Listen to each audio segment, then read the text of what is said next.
video on the second proof of God's existence from the third meditation.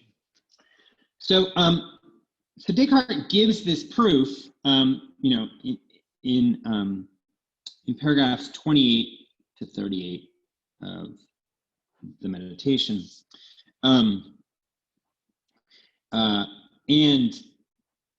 this is roughly how the proof goes. So it starts: I myself, a thinking thing that has the idea of God, exists now, right? So that seems pretty plausible. We've already looked at what this idea of God is and what its content is. And so I myself, a thinking thing, exists now. That seems pretty plausible.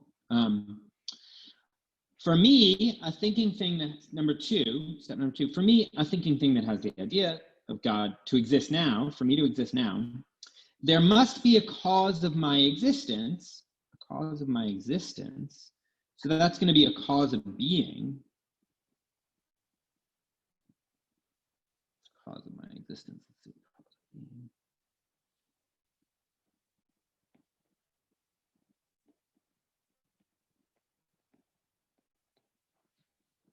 That first, A, is itself a thinking thing that has the idea of God, and B, exists through itself, through its own power, per se, i.e. through its own might, right? So it's got to be a being that can be a cause of its own being.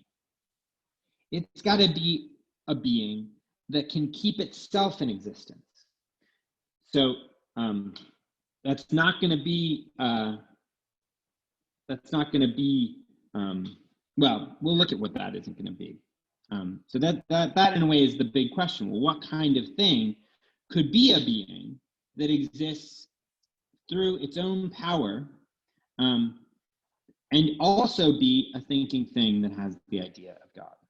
So what kind of being can be a cause of its own being through its own power, and be a thinking thing and have the idea of God?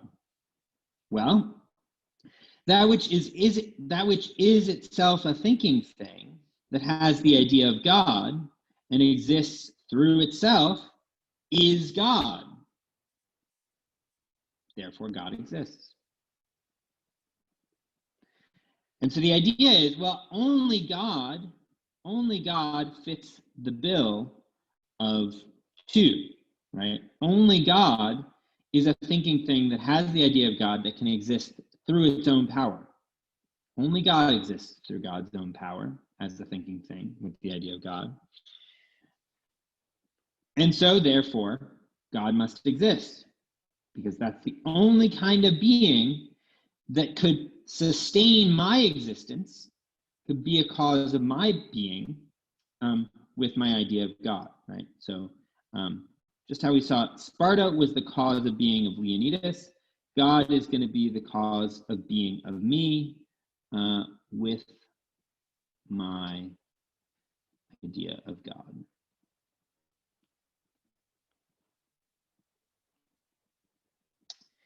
And there are going to be two basic objections to this proof. So if we grant the causal principles, 1 and 2, then there are going to be two ways of attacking the argument, because there are two possible causes of my being that aren't God. First, there's going to be, I am my own cause of being, right? So maybe I could be my own cause of being. So that's going to be the first option. Or the second option, if I don't keep myself in being, right? So if I'm my own cause of being, then I keep myself in being. I preserve myself with my idea of God. The other option is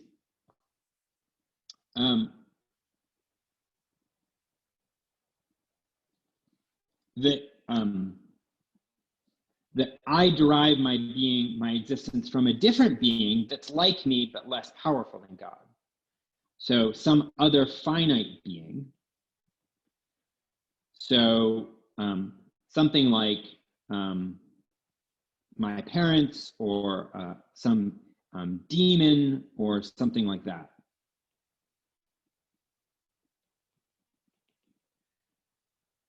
Something that's not an infinite thinking being like God. So okay, so let's talk about this first one, right? So Descartes he raises this in this passage. So he says, "I must therefore now ask myself whether I possess some power enabling me to bring it about that I who now exist will still exist a little while from now." Right? So am I preserving myself in being? Am I my own cause of being? The idea is causes of being, they're what preserve the effect, the thing they cause. They're what keep it in existence, right? Sparta keeps Leonidas in existence. The sun, on that old way of thinking, keeps the light in existence. It's a preserving cause, a cause of its being. And so here we're asking, well, could I be that kind of cause? Could I possess some power that keeps me in existence, right? For since I am nothing but a thinking thing, or at least since I am now concerned only and precisely with that part of me which is a thinking thing, if there were such a power in me, I should undoubtedly be aware of it. Why? Well, I'm a thinking thing, and thinking things are aware of their own powers. That's part of how thinking things work, Descartes thinks.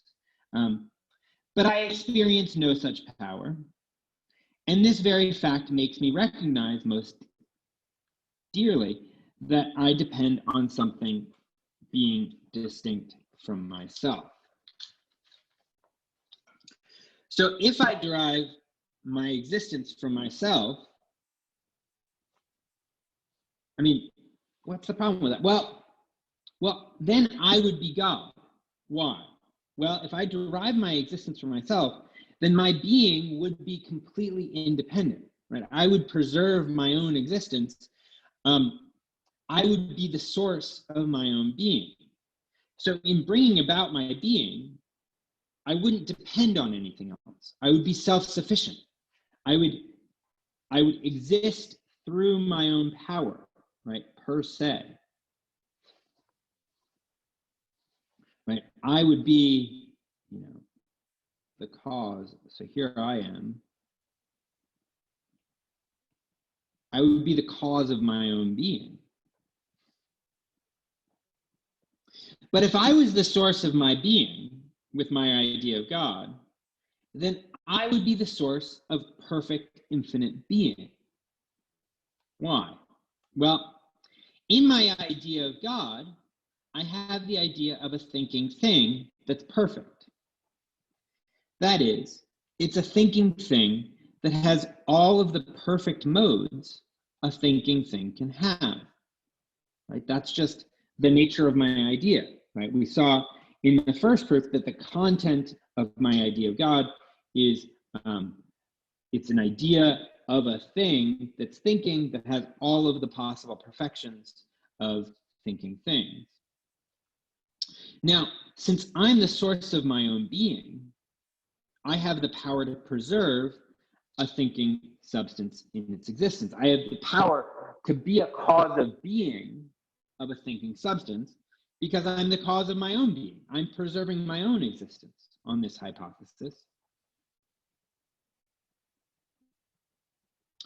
But substances have more reality than their modes.